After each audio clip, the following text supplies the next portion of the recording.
Hello everyone, welcome to Lush and Salty Aquariums.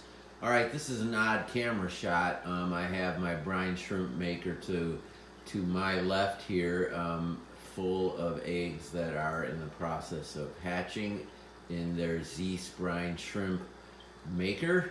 But this story isn't about that. What I'm doing is filming the side first of this 5-gallon nano tank because it houses my El Monstro cherry barbs, which are all gathered right there for some reason at the end of the tank, so we can get a really nice camera shot of these monsters. Now look at the size of those females.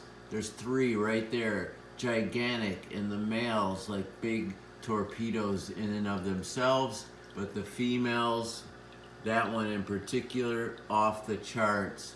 So why in the bejesus aren't they spawning in this Java moss bed I set up specifically for that purpose?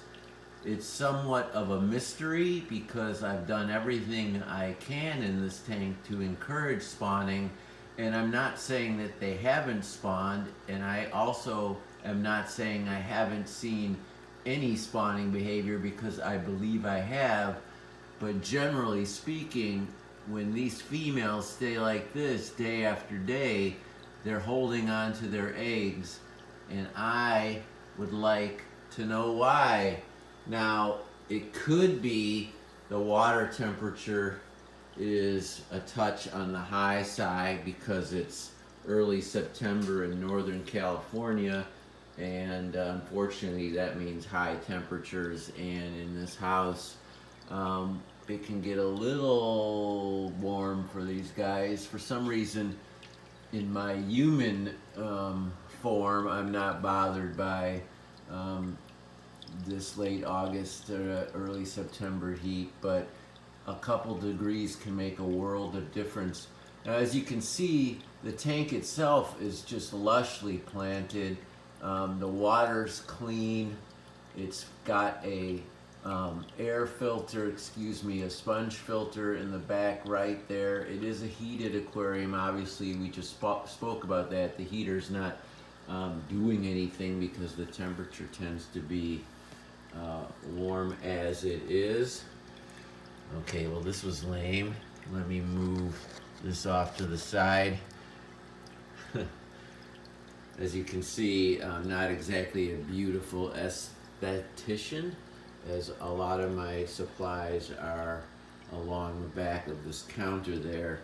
When you're in the hobby, sometimes that just happens. You see it in a ton of videos.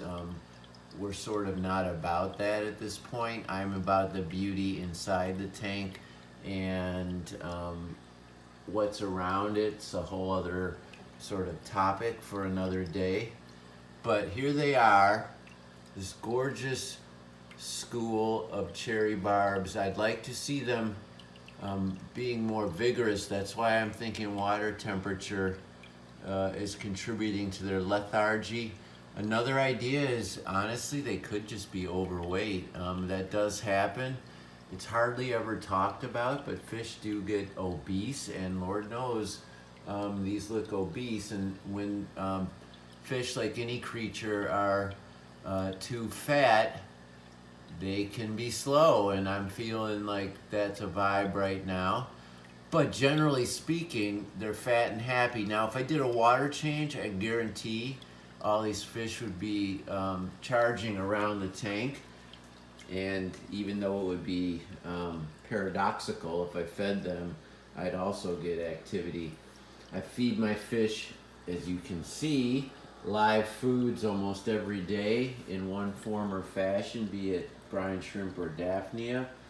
God, I'm trying to mitigate that reflection, but having a hard time with it. I do beg your pardon and appreciate your patience.